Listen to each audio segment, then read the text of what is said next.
हरिओम, हर हर महादेव, अस्सलाम वालेकुम। मेरे सारे हिंदुस्तान को स्वतंत्रता दिवस की बहुत बहुत शुभकामनाएं।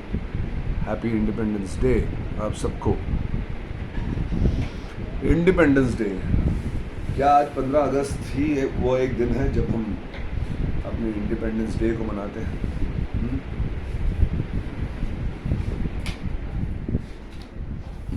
माफ़ी चाहता हूँ इस 2 सेकंड के एग्ज़िट के लिए। तो मैं ऐसे यही पूछा था, क्या ये 15 अगस्त ही वो दिन है जब हम अपनी स्वतंत्रता को, अपने इंडिपेंडेंस को मनाते हैं? जी। और क्या हम वाकई ही इंडिपेंडेंट हैं?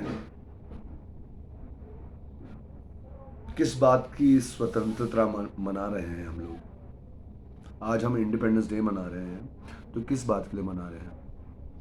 कि कुछ कुछ साल पहले हमारा देश स्वतंत्र हुआ, ये मुसलमान भाई उस तरफ चले गए और हिंदू इस तरफ आ गए।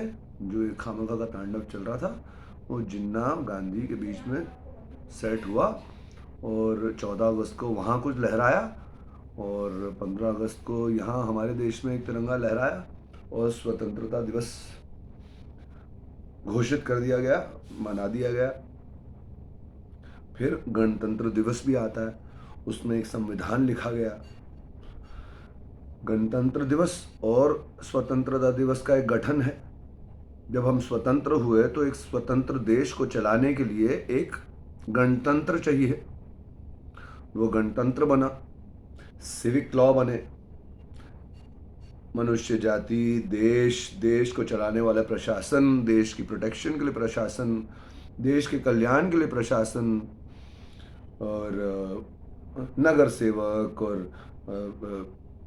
आमदार, कामदार, नेता, एमएलए और यूथ लीडर, और ये सारी पदवी, पुलिस, और ये सारी पदवियां बनी ताकि जन का, लोगों का कल्याण हो सके, लोगों की सेवा हो सके और एक शांतिपूर्ण एक देश चल सके। तो मैं आप सबसे यही पूछना चाहता हूँ कि आपको लोग लगता है कि हम वाकई स्वतंत्र हैं, इंडिपेंडेंट हैं? चाहे बंगाल हो, चाहे महाराष्ट्र हो, जिन लोगों को एक पदवी दी गई है एक राष्ट्र को चलाने की, एक लीडिंग पॉलिटिकल पार्टी को, क्या वो अपने फ़र्ज़ सही निभा रहे हैं? क्या वो हमारे स्वतंत्र देश के संविधान और हमारे गणतंत्र के संविधान के हिसाब से चल रहे हैं?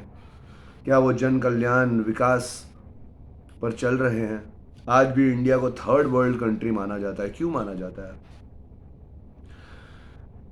हम वो देश हैं जो इस इंडिपेंडेंस और गणतंत्र, ये सब 70, 72, 75 साल पुरानी चीज़ें हैं।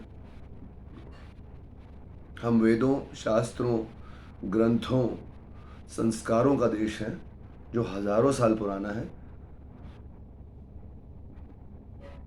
और जब ऋषि मुनियों ने एक दिशा बनाई इस संसार के लिए, तो जा जाकर आगे ऐसी पदवियां बनी जो जन कल्याण करे और जन सेवा करे, और जो आपके राष्ट्र में जो रूलिंग पार्टी होती है या पुलिस होती है, उनको ऐसी पदवी दी गई कि वो एक निस्वार्थ तरीके से सेवा करे और मोक्ष प्राप्ति करें।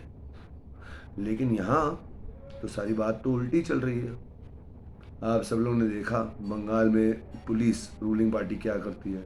मेरे महाराष्ट्र में, मेरे राष्ट्र में, मैं मुंबई का रहा, यहाँ मेरे राष्ट्र में, मेरे महाराष्ट्र में पुलिस की गुंडागर्दी किससे नहीं बची? बताइए। पुलिस की गुंडागर्दी,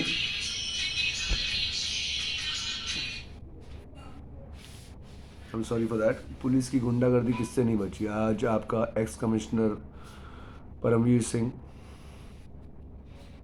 और सचिन वाजे और इतने सारे कंट्रोवर्शियल गंदे पुलिस वाले आज सब निकल आए सामने।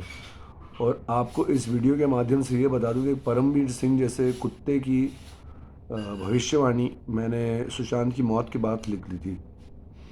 उसकी शक्ल देखकर लगता है ये कराची पाकिस्तान का कोई परमवीर सिंह नहीं, कोई अशफाकुल्ला खान दिखता है। आज जो सही पदवी पे सही लोग आए हैं थाने पुलिस में, थाने पुलिस कमिश्नर जो हैं, उन्होंने लुकआउट ऑर्डर दिया है, क्योंकि वो अपनी पदवी को समझते हैं, अपने फ़र्ज़ को समझते हैं और Audio अपने Diego, powering इस on. मार्ग को समझते हैं। और उन्होंने देखा है कि जो पिछला इंसान बैठा हुआ था कमिश्नर, उसने क्या कर्म कांड कर दिए हैं।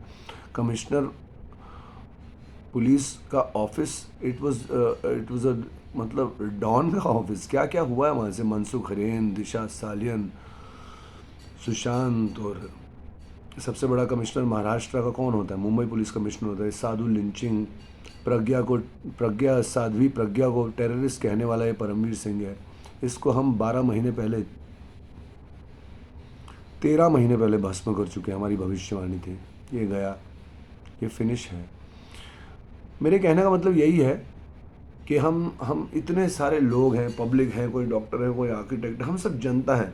तो और इस सारी जनता को विभिन्न विभिन्न प्रकार के जो काम करते हैं, जो अपने इस माया में अपने घर, अपने संसार का पेट भरते हैं, उनको प्रोटेक्ट करने के लिए पुलिस है। उनकी उनकी जो उनकी ज़रूरतें हैं, जो उनका उद्धार करे, उनके विकास के मार्ग पर चलाए, उसके लिए एक रूलिंग पार्टी है। इसलिए वो लोग चुनते हैं कि हम सब विकास पर चलें। तो क्या कर रहे हैं महाराष्ट्र में ये सारे लोग। Coming back to the point, मैं नहीं मानता कि हमारा राष्ट्र इंडिपेंडेंट है, लेकिन मैं अपने अंदर एक स्वतंत्रता की और राष्ट्रवाद और सत्यवाद की मशाल जलाकर आगे बढ़ता रहूँगा। आपका सपोर्ट चाहिए। मैं एक music composer, choreographer, writer, director हूँ। जन्मों जन्मों का ईश्वर का दिया हुआ मेरे पास है।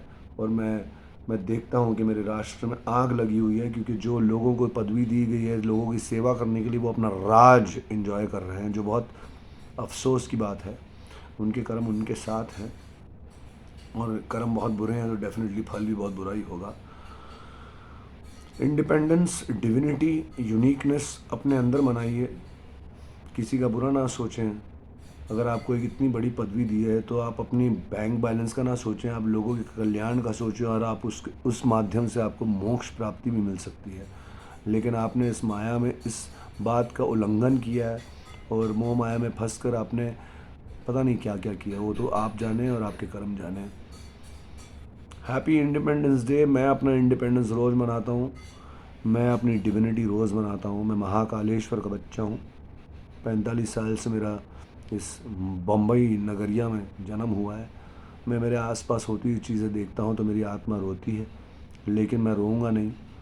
जिन्होंने जन कल्याण के नाम पर राज किया है, जिन्होंने खामखा आतंक फैलाया है, जिन्होंने सिर्फ पैसे और गाड़ियों के नाम पर अपनी आत्मा खो दी है, उन सबको इस उज्जैन का बच्चा, इस उज्जैन महाकालेश्वर के लिंग की आत्मा, और एक सुप्रसिद्ध हास्य अभिनेता के बेटे मिस्टर मुरारी लाल वशिष्ठ उर्फ ब्रह्मचारी जी के सुपुत्र के नाते हम उन सबको भस्म करेंगे।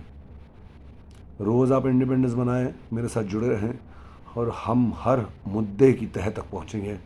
जीते जी हमारे राष्ट्र को, हमारे देश को स्वर्ग बनाएंगे।